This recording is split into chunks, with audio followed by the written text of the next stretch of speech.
Okay.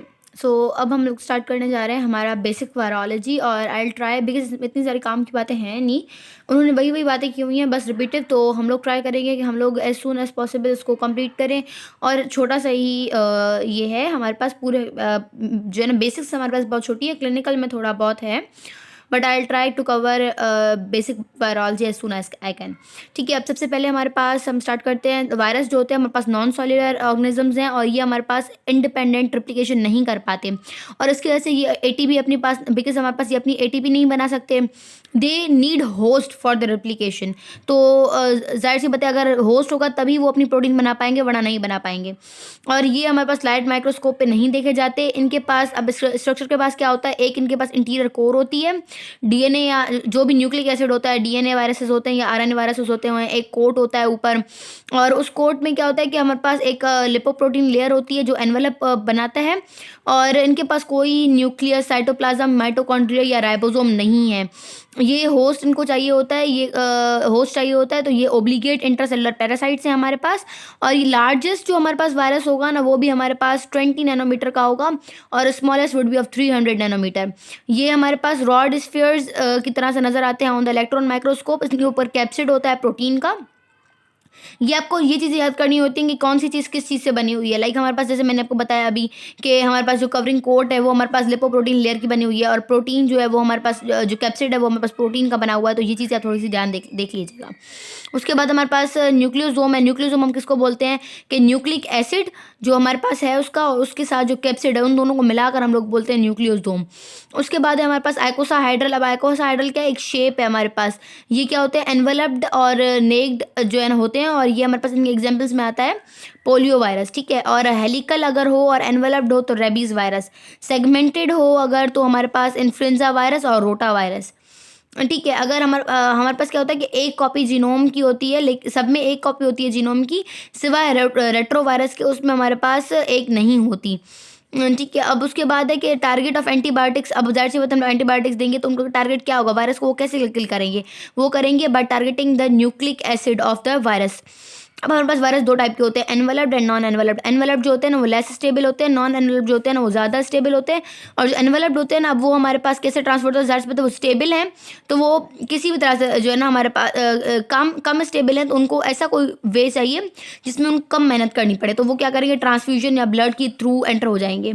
Non enveloped है तो हमारे पास क्या होगा कि लॉन्गर सर्वाइवल है उनका, तो वो किसी हार्श इन्वायरमेंट में रह लेंगे, इस वजह से जो है ना वो हमारे पास फीको ओरली भी ना ट्रांसमिट कर सकते हैं। अच्छा, अब नेक्स्ट टर्म भी है प्रायोन्स। अब इसको आप कैसे याद करना है कि prions means proteins, infectious proteins जो डिजीज करवाती हैं। क्रेट्सफेल जैकॉब डिजीज होती है हमारे पास, एक दूसरी होती है स्पेंजियोफॉर्म इंसेफेलोपैथी। ये वाइवा में पूछते हैं कौन सी डिजीज करवाता है प्रायोन्स। उसके बाद एक इनकोडेड, ये हमारे पास इनकोड होती है बाय द सेलुलर प्रोटीन्स ही, लेकिन अगर इनकी अब प्रोटीन्स है तो उनके पास शेप होगी, अल्फा हेलिक्स होगी, बीटा हेलिक्स होगी। अगर अल्फा हेलिक्स है तो दे आर नॉन पैथोजेनिक, अगर बीटा हेलिक्स है तो they can damage the brain और उसको न्यूरोनल फंक्शन को खराब करते हैं, डैमेज करते हैं। अब रिप्लिकेशन पे आते हैं, तो अब हमारे पास इसके स्टेप्स होते हैं। अब क्या होता है कि ये हमारे पास होस्ट सेल है, और ये पहले सबसे पहले वायरस आएगा। अब वायरस जैसे यहाँ पे आके अटैच होगा, सबसे पहला स्टेप अटैचमेंट हो गया। फिर इसका जो कोट होगा ना वो इसके साथ अटैच हो जाता है। फिर ये क्या करेगा कि ना पेनिट्रेट करता है। जब पेनिट्रेट करता है तो सबसे पहले क्या करेगा कि पेनिट्रेट करने के बाद ना अपना इसका जो जीनोम है ना उसको ना वो करेगा पेनिट्रेट करने से, मतलब जैसे अब यहाँ पे आया, अब सबसे पहले जो उसका जीनोम है ना उसको अब वो करेगा, अपना अनकोड कर देगा। ठीक है, अब ये सिर्फ इसका जीनोम हो गया। For example it's a DNA virus, तो अब इसको जैसे इनकोड कर दिया, तो अब इसके बाद इसके पास ना वायरसेस में होती हैं दो, हमारे पास रिप्लिकेशन होती हैं, दो ट्रांसक्रिप्शन होती हैं।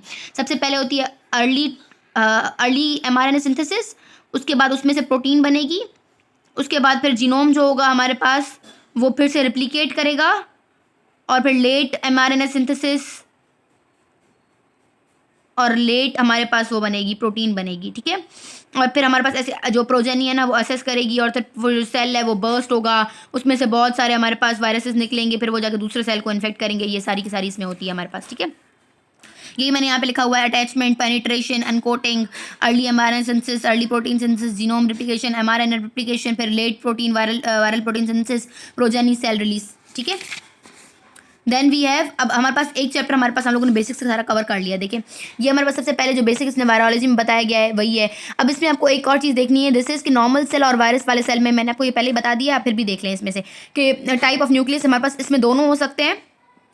लेकिन कोई भी वायरस में कोई भी एक होगा, या डीएनए या आरएनए, दोनों नहीं हो सकते, ठीक है, जबकि सेल में दोनों होते हैं, नॉर्मल सेल में। और प्रोटीन्स हमारे पास इसमें थोड़ी होती है, इसमें बहुत ज़्यादा होती है। लिपोप्रोटीन भी हमारे पास इसमें जो वायरसेस में मैंने आपको बता दिया कि एनवेलप होता है, वो बनाती है, जबकि इसमें हमारे पास सेल मेम्ब्रेन में होती हैं। और इसमें वायरसेस में हमारे पास no ribosomes, no mitochondria, no enzymes, या कभी कभी हो भी सकते हैं एक आधा, जैसे डीएनए पॉलीमरेज वगैरह वो लेकर आता है, वो मैं आपको आगे बताऊंगी। उसके बाद जबकि इसमें सब कुछ ये प्रेजेंट होता है, मल्टीप्लिकेशन इसमें जो है ना ये खुद नहीं कर पाता, मैंने ये आपको ऑलरेडी बता दिया, ठीक है। तो ये एक चैप्टर आप लोग का यहाँ पे पूरा था। दूसरा स्ट्रक्चर्स मैंने आपको बता दिया, न्यूक्लिक एसिड के बारे में बता दिया, कैप्सिड के बारे में बता दिया, उसके बाद वायरल प्रोटीन्स के बारे में बता दिया मैंने।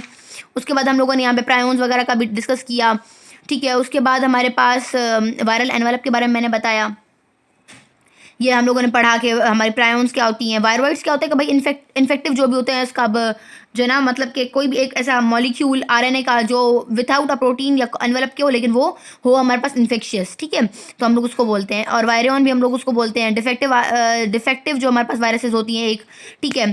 तो डिफेक्टिव वायरसेस का इतना ज़्यादा पूछा नहीं जाता, वैसे ही इसका रेशियो आप देख लीजिएगा 100:1 के उसमें होता है। ये सब हो गया। उसके बाद हम लोगों ने ये पढ़ा अल्फा हेलिकल जो होंगी वो नॉन पैथोजेनिक होती हैं, वो भी हम लोगों ने पढ़ा। उसके बाद ये आप लोगों का चैप्टर यहाँ पे कंप्लीट हुआ था। उसके बाद हम नेक्स्ट चैप्टर पे रिप्लिकेशन में मैंने आपको बता दिया कि रिप्लिकेट करने के इसके स्टेप्स क्या होते हैं, ये स्टेजेस हम लोगों ने कवर कर लिए हैं सारे इधर से। अब हम आते हैं हमारे वायरल इस पे ग्रोथ कर्व पे, ठीक है। अब ग्रोथ कर्व के बारे में क्या बताया गया है, देखिए। अब ग्रोथ कर्व में हमारे पास आप लोग को एक चीज़ देखनी है कि इक्लिप्स पीरियड क्या होता है। पीरियड वो पीरियड जहाँ पे हमारे पास जो वायरल रिप्लिकेशन, वायरल की जो मतलब जब वायरल एंटर हो रहा है लेकिन हमारे पास डिटेक्ट नहीं हो रहा, तो हम उसको बोलते हैं इक्लिप्स पीरियड। मतलब कि जैसे हमारे पास इक्लिप्स हम उसको बोलते हैं कि जब हमारे पास चांद नज़र नहीं आ रहा होता, हम लोग उसको बोलते हैं ना, तो ये हमारे पास आ गया है लेकिन नज़र नहीं आ रहा, तो इक्लिप्स पीरियड भी वही है कि वायरस आ गया है लेकिन नज़र नहीं आ रहा, ठीक है। अब वायरल ग्रोथ कर्व को देखेंगे, हमारे पास सबसे पहले इसका इक्लिप्स पीरियड है, ये वायरस एंटर हो गया है लेकिन ये नज़र नहीं आ रहा। उसके बाद फिर ये इसकी वही न्यूक्लिक एसिड की प्रोडक्शन वगैरह शुरू हो रही है और ये अपनी पीक पे जा रहा है, ठीक है।